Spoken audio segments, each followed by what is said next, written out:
Hello, welcome to the Lulu Arts Design Team offering. I am Teresa Myers and you can find me at wherearemyscissors.com. Today I am going to be doing a video about how I use my Gelli plate as a stamp and multiple ways to use one stencil. So today I am working in my Strathmore Mixed Media Art Journal and I'm using the spiral bound one, and I'm using my Gelli plate once I've spread the paint over it and using it as a giant stamp to quickly cover that background. Now I'm getting a stencil out and I'm using the stencil by pressing the painted Gelli plate through the stencil to create some pattern onto my background.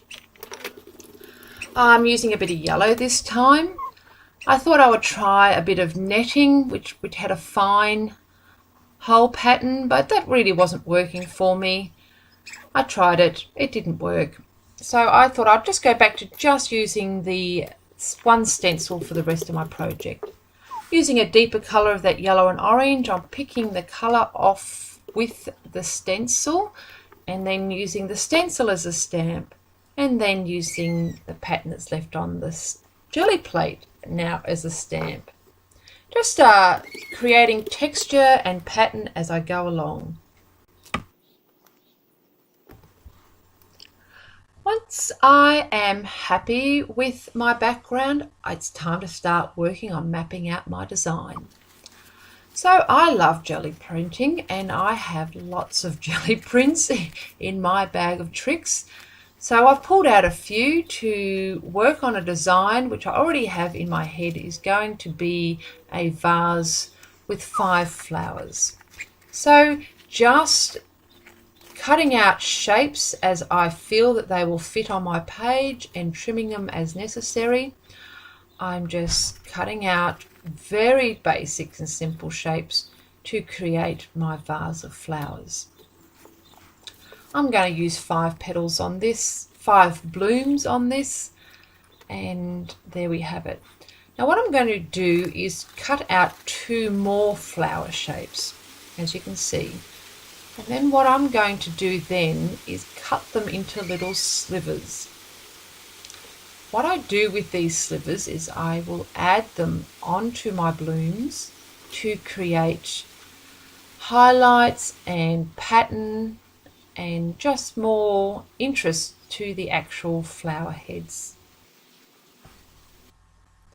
So now it's time to add some details and effects to the background I've made.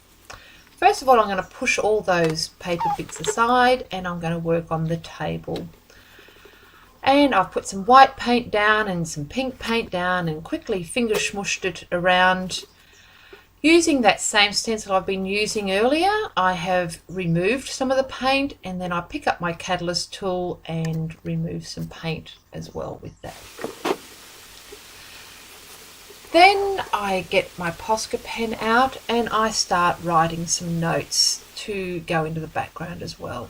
I'm writing about my mother and flowers because Mother's Day is very close at hand.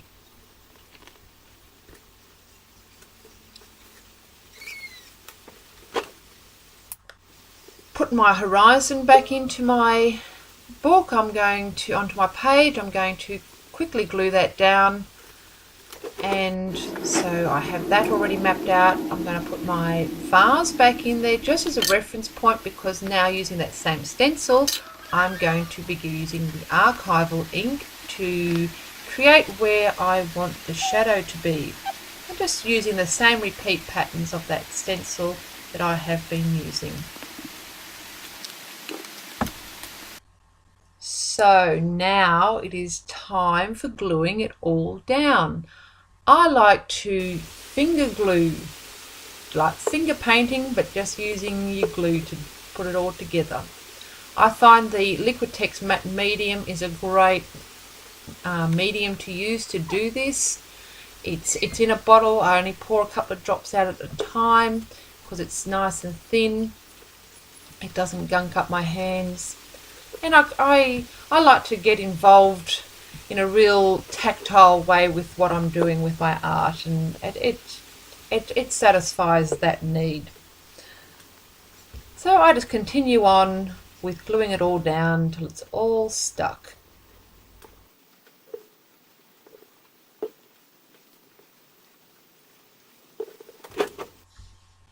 Now it's time to add some definition with some shadows and lights, and today I am using some Inktense pencils that I have in my stash of wonderful things to use. So getting my pencils out, I just create some more definition around those cutout shapes that I have. Then to activate the ink in the pencil, I will just add just a fine bead of water and then smooth that out with my finger. And I will just continue on in this vein. This helps me not to get too much water on my page. I don't use electrical air dryers, so this helps keep me working without my page getting overly wet. I'm using I'm picking darker shades to go on the undersides of the blooms and a yellow to go on where I feel the light is coming from. Same with the stems. I have a lighter green on the top of the stems, and then I will use a darker shade on the lower end of the stems, just to bring those stems out and away from the background.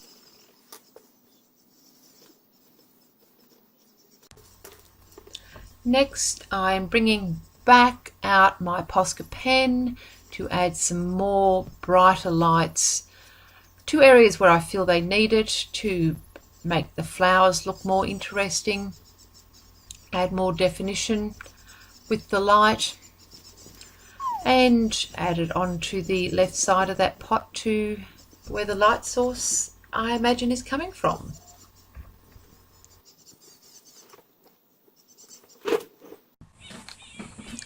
I'm going to be working a bit more on the shadow again under the vase. I'm scribbling down some Inktense pencil colour, and then I'm actually going to activate it this time with the matte medium.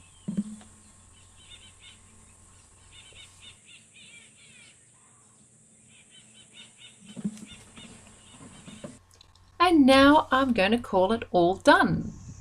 So here is my finished page from the top to the bottom. Flowers and words and layered backgrounds and layered textures with a stencil and a few art supplies on the side. Thank you so much for bearing with me today as I worked my way through my bit of art journal play. And remember, if you'd like some art supplies, be sure to check out the Lulu Art online art supply store.